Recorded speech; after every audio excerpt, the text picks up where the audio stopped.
Hello, my name is Ralph Cordiano. I'm the lab manager of the Penn State Student Space Programs Laboratory, and have acted as the project manager and systems engineer for the OASIS instrument. The entire OASIS team and I would like to thank you for the opportunity to present our work. In this talk, we will discuss the problem OASIS addresses, the background information surrounding how it does so, the system and subsystem level design of OASIS, and the testing and simulation methods used to verify this design. Path-to-flight design changes and/or tests will be discussed throughout the talk to give a clearer picture of design progression going forward. Let's begin with the OASIS problem statement. In the Artemis program's efforts to return to the moon by 2024, water will be a vital resource. Water is needed not only for astronaut hydration, but also for sanitation, agriculture, life support systems, and even manufacturing. Previous NASA missions, including LRO and SOFIA, shown here, have detected water in PSRs, or regions of the moon that never see sunlight. These high-density areas are extremely promising since mining for water in situ is projected to be significantly cheaper than transporting it from Earth. Water is scattered throughout PSRs in non-uniform patches, as shown by this mapping of LRO data onto the lunar surface. Thus, data on the specific location and concentrations of water within these regions is needed to mine them cost-effectively. As part of the 2020 NASA Big Idea Challenge, SSPL is developing OASIS, a laser-induced breakdown spectroscopy instrument designed to provide detailed, locally procured data on the concentration of water within PSRs, directing the Artemis program towards areas where their water mining efforts will have the highest return on investment. Hello, my name is Drew McConnell, and I'm the Science Subsystem Lead for OASIS. Laser-induced breakdown spectroscopy is a chemical analysis technique in which a pulsed laser is focused onto a sample, creating a plasma. As this plasma cools, characteristic wavelengths are emitted from elements in the sample, and this light is captured by collection optics, which funnels the plasma light into a spectrometer for spectral analysis. The expanding plasma that is induced at the point of ablation is very sensitive to ambient pressures, making LIBS more difficult. As shown in this image, at low pressures the plasma expands rapidly, resulting in the intensity recorded by the spectrometer to be lower in near-vacuum environments like the moon. This means that the LIBS system will have to be more precise. The emission spectra of elements and compounds in ice water, along with elements frequently found in lunar regolith, cover a wide range, from around 250 nanometers up to almost 800 nanometers, with the most important for the detection of water being hydroxide at 306 nanometers and hydrogen at 656 nanometers. As a result, OASIS must be sensitive to a wide band of wavelengths. Let's begin the description of the OASIS project. To reiterate, OASIS is a LIBS instrument surveying the moon's surface for water. The OASIS design adheres to constraints outlined specifically by the 2020 NASA Big Idea Challenge, as shown in the table below. A quick note, while there was no volumetric requirements outlined by the competition, we felt it appropriate to list these figures alongside the mass of the payload. To manage the scope of the project, the following assumptions were made throughout design. Number 1, as per the competition constraints, OASIS assumes adiabatic mounting to its host vehicle, or minimal heat transfer. Second, the temperatures in the lunar PSR are assumed to be between 20 and 40 Kelvin. Lastly, OASIS assumes that during launch, flight, and descent, it will either be A, stored within operable temperatures, or B, provided the power necessary to manage its own temperatures by the host craft. Lastly, before we discuss the design of OASIS, let's talk about the context in which this design was developed. Due to COVID-19 safety regulations, OASIS was developed almost entirely remotely. Tools like Microsoft Teams, GitHub, and Zoom were utilized to facilitate work between team members from across the country. To ensure student safety, Penn State shut down almost all research in March, which included testing facilities. For the roughly 5 months that followed, SSPL had no lab access and no knowledge of when or whether it would be restored. With the limited access that SSPL did get in August, no more than 2 members of the lab were allowed in the building at once, and no campus testing facilities were open. To account for this, analysis and simulation was used to verify design decisions where physical testing was not possible. Fortunately, the Naval Research Lab, or NRL, allowed for the physical assembly and testing of the OASIS LIBS system in early October. The OASIS team gained valuable insight from these tests, and the results of them are discussed in detail in the proof of concept testing and verification section. The OASIS team is extremely grateful to NRL for their help with testing. Now for a summary of the OASIS system design. Shown here is the OASIS system block diagram. I've moved my window to the upper right so as to not occlude it. Starting from the top left, we have the power system, which takes the 28 volts direct current signal from the host craft and converts it to the appropriate component voltages. Second, we have the BeagleBone Black Industrial Flight Computer, which controls the laser and spectrometer used for LIBS, and the thermal control system used to regulate the temperature of payload components. Lastly, an RS-422 line driver and 2-port USB hub allow the flight computer to communicate with the host craft and the instrumentation in the appropriate communication protocols respectively. Shown here is a top-down view of the Oasis payload without the lid to give a clearer picture of component layout. Starting at the top, we have the spectrometer and laser driver, connected to their respective optical systems through fiber optic cable and laser head. The spectrometer telescope is intentionally angled inwards towards the focusing optics for reasons to be discussed in the science and optics section. Lastly, the power system and flight computer are mounted to the housing beneath the fiber optic cable to save space within the payload. Now I will be talking about the science subsystem design. To successfully perform LIBS, the laser must meet a required power density of 5 gigawatts per centimeter squared at the point of ablation to fully ablate the lunar regolith. Additionally, the spectrometer resolution must be accurate enough to detect individual elements. Oasis uses the Quantum Composer's microjoule, a diode-pumped solid-state ND-YAG laser, which is shown above. Its small size and low power consumption, along with a large pulse energy of 11 millijoules and short pulse width of 4 nanoseconds, makes it well suited for a compact LIBS system like Oasis. However, this laser is not powerful enough to ablate regoliths without the use of focusing optics. One quick side note is that the heatsink on the laser head is different from the one used on Oasis, and the correct one will be shown on the next slide. To focus the laser, a beam expander and a focusing lens, both V-coded for a 1064 nanometer laser, are used.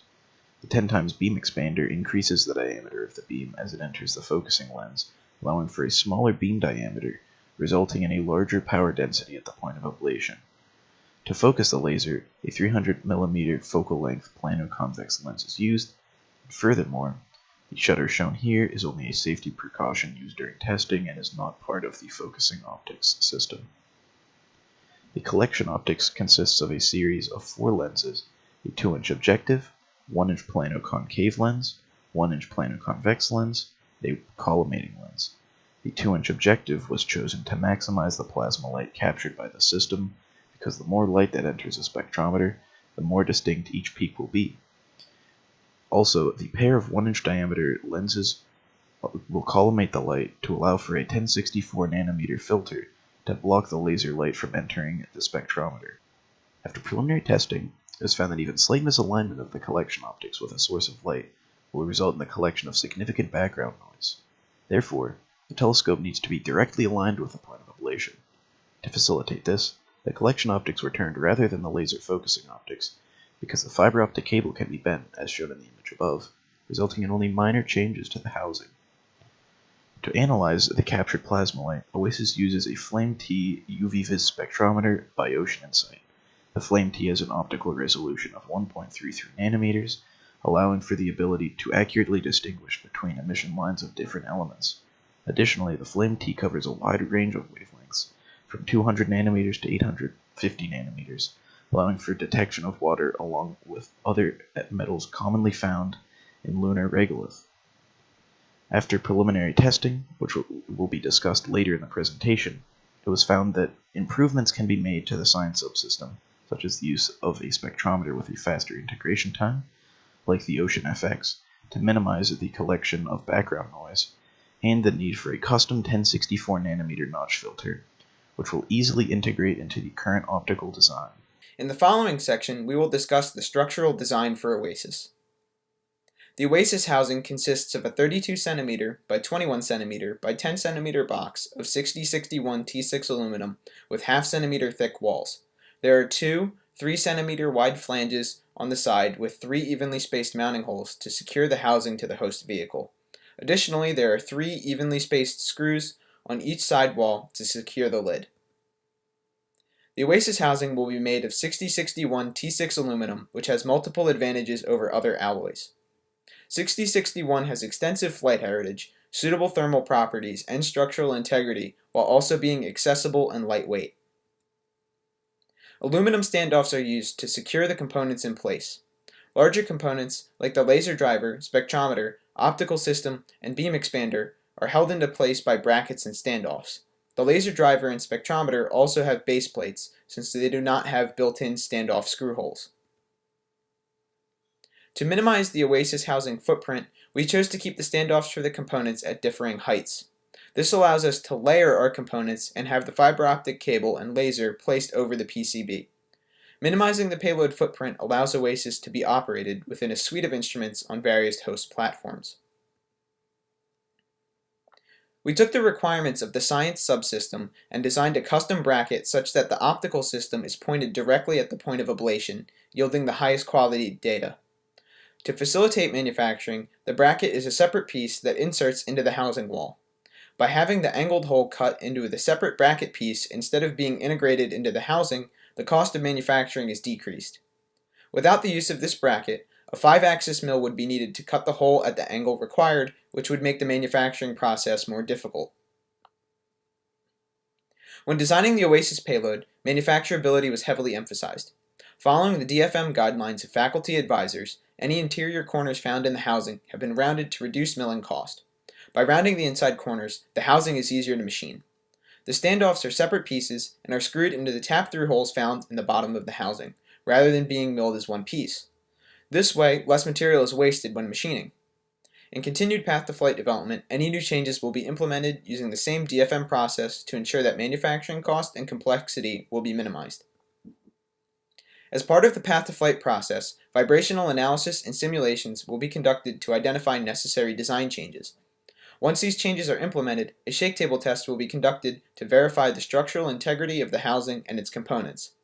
As part of the design changes based on vibrational analysis, a support structure will be added to the fiber optic cable to prevent any potentially harmful oscillations.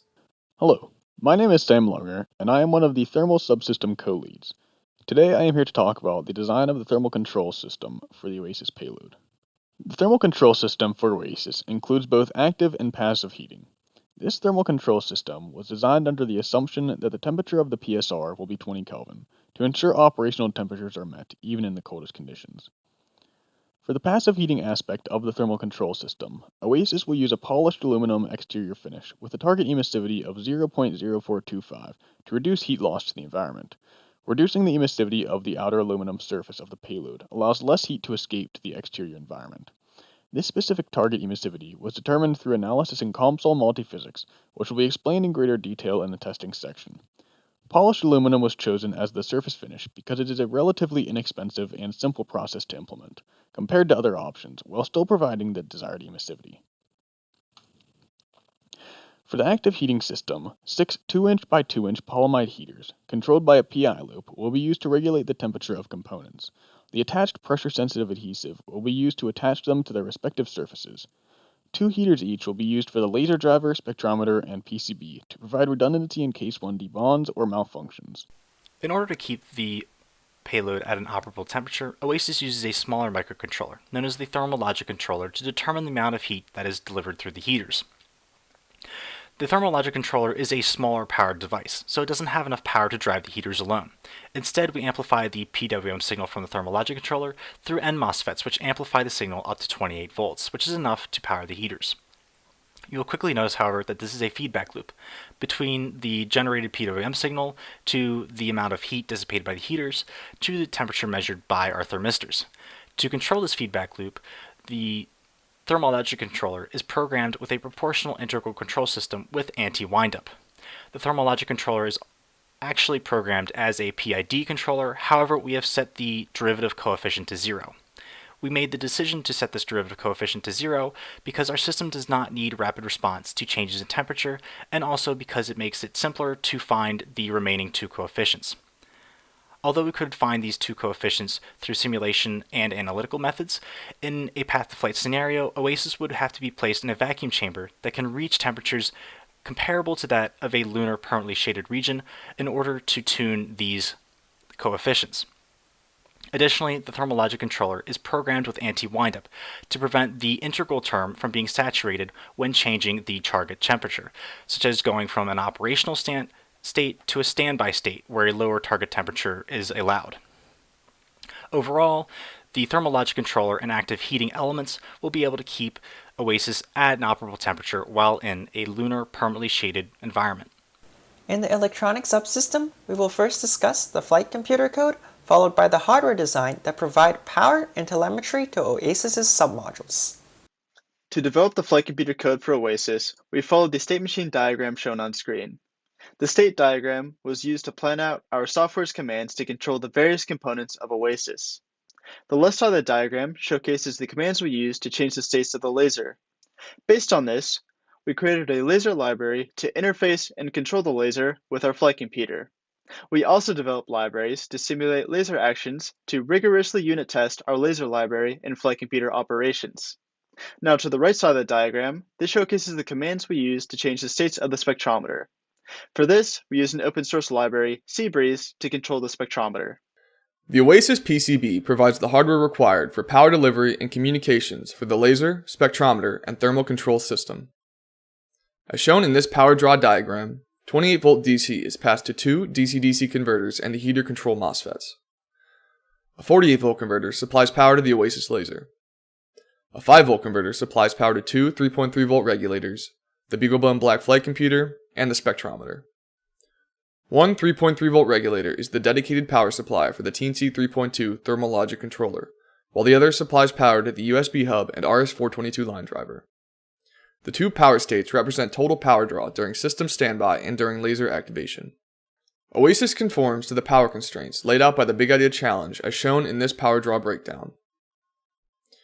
The payload will maintain a continuous power draw of 5.19 watts and an operational power draw of 28.69 watts for less than 5 minutes while the laser is activated.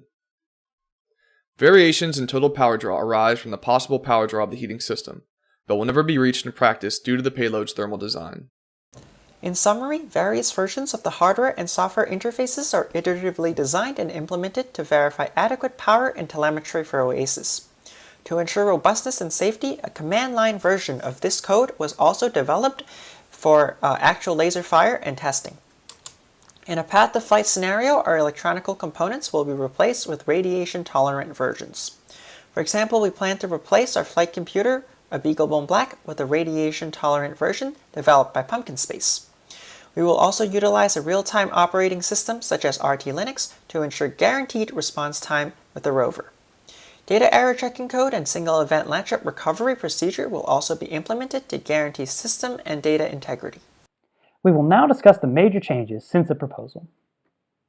Our initial design involved 3 thermally isolated chambers, each kept at their own temperature to theoretically limit our total power consumption. However, further analysis revealed that by combining our components into one single smaller chamber, we were able to reduce the total surface area of the payload enough that the payload radiated less heat and thereby consumed less power. This final design also allowed us to significantly reduce the size and weight of the payload. Structurally, we moved from standoffs, pictured on the left, to the phalanges, pictured on the right. To best moderate the heat moving in and out of our payload through radiation, we initially planned to use multi-layered insulation, or MLI. However, our computer model showed that this MLI had an effective emissivity that was too low, and resulted in less power leaving the system than needed. This could result in overheating of the system. This problem was alleviated by instead choosing to focus on manipulating the surface optical properties of the aluminum housing. This was done through polishing and would allow us to achieve our target emissivity while also cutting the cost, size, and weight associated with using MLI. Our optical system also underwent several changes throughout our design, the first of which being a larger objective lens was used in the spectrometer telescope. This telescope is also oriented slightly to better align with the point of ablation. This telescope is then connected to the spectrometer via a fiber optic cable.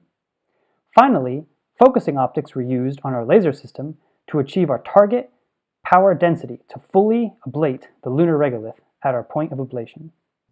Our final change was using the BeagleBone Black Industrial as opposed to the proposed ISIS onboard flight computer. This decision was made in part due to the long lead times on delivery of the ISIS as opposed to the much more readily available BeagleBone. This allowed us to move more early into the prototyping phase during our development. While the BeagleBone is somewhat less robust than the ISIS, it still has a history of space heritage and allowed us to fully test our code and computer functionality.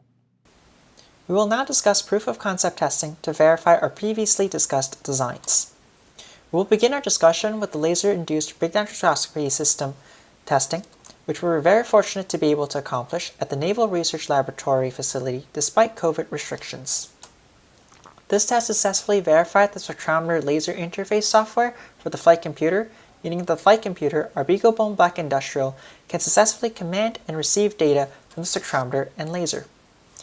The laser beam expander and spectrometer telescopes were also integrated into the laser and spectrometer respectively during this test.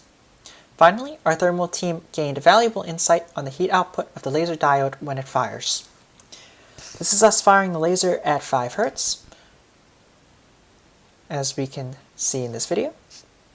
So this footage, along with telemetry, verified that the laser system, including the laser beam expander, the laser itself, the laser command box, our custom-built laser interface library in our flight code, as well as our command line control of our system by an operator, the spectrometer sample interface, and data handling for both real-time response and data storage capabilities were verified in this test.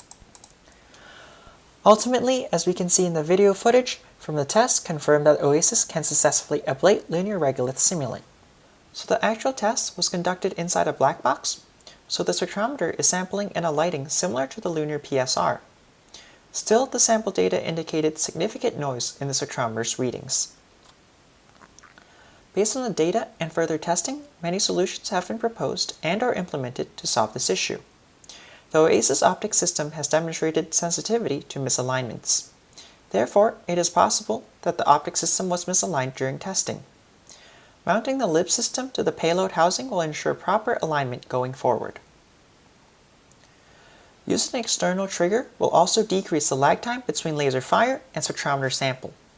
This will allow for a shorter integration time, reducing background noise. Implementation of an external hardware trigger has already begun. Finally, test data indicates that it is possible to sample more frequently than anticipated by the OASIS team without overheating the system. Collecting many samples will allow for the averaging out of the initial electric noise. In order to test our active heating circuitry, we assembled a smaller prototype board that contained only one MOSFET and one polyimide heater. To the left, you can see the circuit schematic that contains all the parts needed to control one of these heaters. In the center, you can see the circuit fully assembled for testing, and to the right, you can see the oscilloscope output for the voltage on the MOSFET gate relative to ground. You can see that it has a nice sharp rise and a nice sharp decline. Based upon this test, we're able to verify that yes, we can control the amount of power delivered to the heaters by varying the duty cycle of the PWM signal coming from the thermal logic controller. Now on to spectrometer thermal stability testing. A thermal stability test was performed on the spectrometer to verify the temperature fluctuations during operation will not cause significant shift in the wavelengths recorded by the spectrometer. As shown in the graph on the left, shorter wavelengths experience a larger shift with temperature change. However, even the shortest wavelength only experiences a 0.89 nanometer shift after a temperature change of 20 degrees Celsius, which is below the 1.33 nanometer resolution of the spectrometer. Therefore, during sampling, spectrometer data will not be impacted by temperature drifts. Now I am here to talk about the thermal simulations used to verify the thermal control system for OASIS.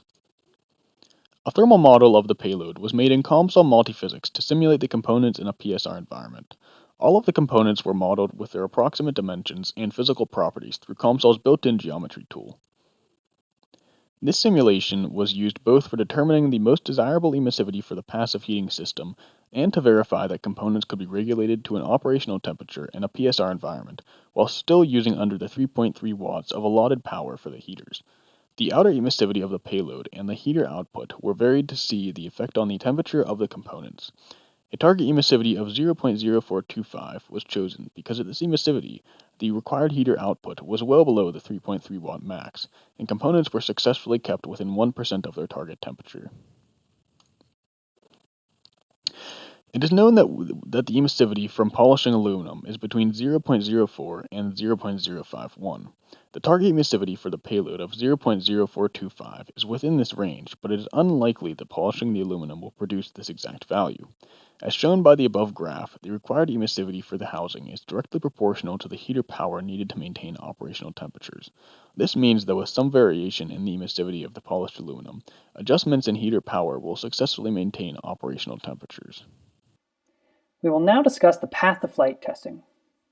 A thermal vacuum test will be performed to assess the basic functionality of the thermal system, independent of other components. This will be done in a simulated lunar environment, which involves low temperatures and negligible atmosphere. The Navy Research Lab is one possible location for this test, but could also be done at other facilities, such as the nest facility pictured here, for example. The test will involve slowly cooling the payload to a temperature of around 40 Kelvin.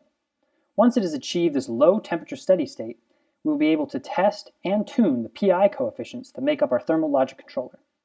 We will also be able to gather data on the speed at which warming and cooling can occur. Finally, we will simulate laser fire to test the heat dissipation of our payload. As part of the path to flight process, a shake table test will be conducted as verification that the OASIS design will be able to withstand the forces experienced at launch. Based on the results of these tests, design changes will be implemented as necessary. If given path to flight, OASIS will also perform an integrated system test in a cryogenic thermal vacuum chamber in which ablation can take place, such as Vacuum Facility 13 at NASA Glenn. The integrated test will assess the ability of OASIS to perform LIBS in a simulated lunar environment, while also testing that the thermal control system can maintain operable temperatures inside the payload. During testing, the payload will be placed in the chamber and the pressure will be dropped. Then the temperature will be lowered incrementally to ensure that sensitive components in the system are not damaged in the event of a failure of the thermal system. This will test that the heaters and the coating can maintain the target temperature inside the payload, and it also ensures that the PI coefficients have been calculated correctly so the thermal logic controller can properly regulate the temperature inside the housing. While a LIBS test was performed, this was in a laboratory environment rather than a simulated lunar environment. As explained in the background, the low pressure on the moon changes how the plasma expands, resulting in a difference in the data that is collected. Once both the temperature and pressure of the chamber have reached their minimum, LIBS will be performed, verifying that OASIS can perform LIBS in a lunar environment. In conclusion, the OASIS instrument has made significant progress since its proposal in the fall of 2019. The laser and spectrometer optical systems has been designed, assembled, and verified through preliminary LIBS testing, in which lunar regoliths was successfully ablated. Also, the structural design of OASIS has increased in resolution significantly, with payload components organized in a way such that they minimize the footprint of OASIS, allowing it to be operated within a suite of instruments on various host platforms. Both the active and passive thermal control systems have been verified through analysis, testing, and simulations. Testing and simulation work indicates that the payload is able to maintain operable component temperatures during standby and firing states, and that spectrometer readings are negligibly affected by expected temperature variance. OASIS software has been written and tested extensively, resulting in its successful use during the preliminary LIBS test. This software gives the flight computer full and reliable control of the laser and spectrometer, and the ability to transmit data to and receive commands from an external source. The increase in TRL from 2 to between 3 and 4, despite COVID-19 related challenges, is a promising start to a potential path to flight for OASIS. Thank you for your time.